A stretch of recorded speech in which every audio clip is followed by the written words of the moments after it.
Di video kali ini saya akan membahas sebuah OWS dari Philips, yaitu Philips TAT4769. Bisa dibilang ini adalah OWS kelas menengah dari Philips. Gimana kualitasnya? Apakah cocok dengan harganya? Langsung kita mulai videonya.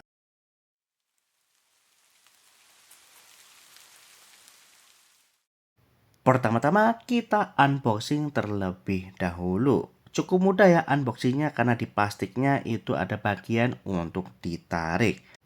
Ukurannya cukup besar ya kalau dibandingkan dengan OWS Philips yang sebelumnya pernah saya review. Untuk boxnya sendiri cukup sederhana ya, nggak terlalu banyak spek-spek yang ditulis di sini. Setelah saya nyobain OWS yang kemarin saya review, ternyata saya cukup suka ya karena dengan OWS ini lebih mudah ya untuk mendengarkan kondisi lingkungan sekitar.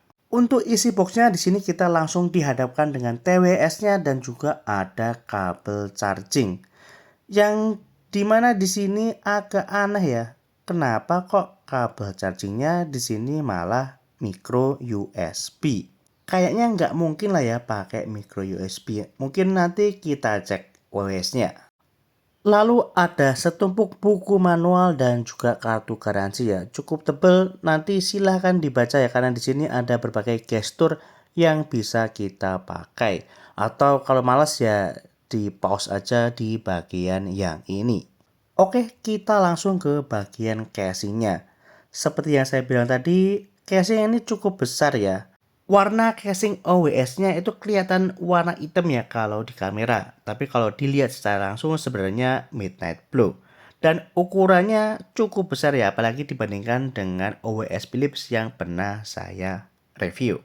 Bodinya terbuat full dari plastik ya. Dan di bagian belakangnya ada USB Type-C. Berarti memang mungkin tadi keliru ya kabelnya ya.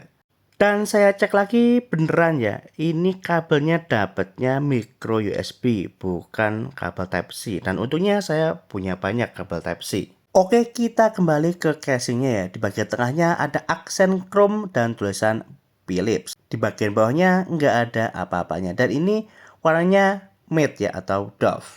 Lalu di bagian dalamnya ini ada layar kecil untuk indikator baterai. Dan memang OWS-nya kelihatan cukup besar ya. Kita nanti bakal coba nyaman atau enggaknya. Kalau di spesifikasinya sih daya tahan baterainya emang cukup awet. Jadi wajar mungkin baterainya besar sehingga menyebabkan OWS-nya juga ikut membesar. Di sini ada sedikit spesifikasinya juga ya, bisa kalian pause kalau kalian mau baca. Oke, untuk spesifikasinya drivernya cukup besar ya, ada 14 mm dynamic driver. Lumayan jarang di kelas open ear dengan harga kayak gini. Bluetooth-nya versi 5.4 dan mendukung kodek SBC dan EEC. Lalu ada sertifikasi IPX5, jadi aman buat keringat atau juga hujan gerimis. Tapi jangan sekali-sekali dipakai untuk berenang. Baterai OWS-nya sendiri cukup awet ya. Kalau di spesifikasi bisa dipakai 8,5 jam sampai 9 jam. Tapi kalau realnya sih sekitar 7,5 sampai 8 jaman lah, tergantung volume dan juga jenis konten yang kalian dengarkan. Untuk OWS sendiri di sini ada bagian pengait yang bisa kita atur ya, sehingga bisa disetel lah senyamannya kita. Lalu di baliknya di sini ada lubang speaker ya yang harus kita arahkan ke lubang telinga kita supaya kualitas suaranya bisa maksimal.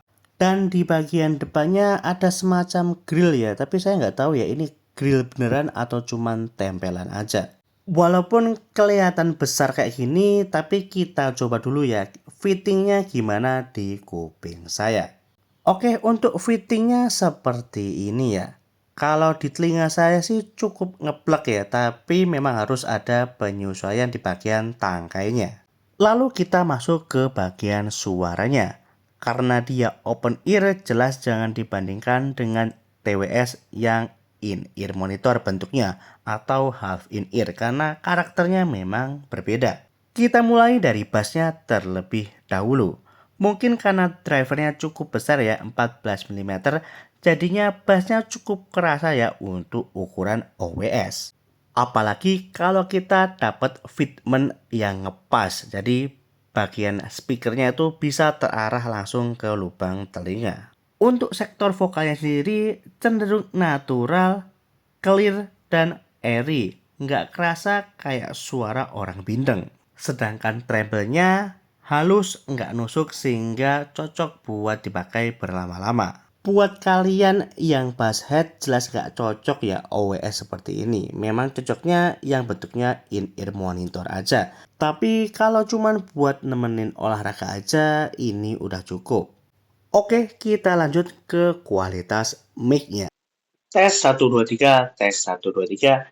Ini adalah mic dari OWS Philips TAT4769. Gimana kualitas suaranya? Coba kalian tulis di kolom komentar di bawah. Untuk kualitas mic-nya memang nggak terlalu bagus ya, apalagi kalau dicoba di tempat yang ramai. Di ruangan kosong aja masih kayak gini. Ya paling maksimal buat teleponan aja. Oke, mungkin itu aja ya review saya untuk OWS Philips TAT4769. Harganya sendiri di sekitar 300 ribuan, tergantung diskon yang kalian pakai.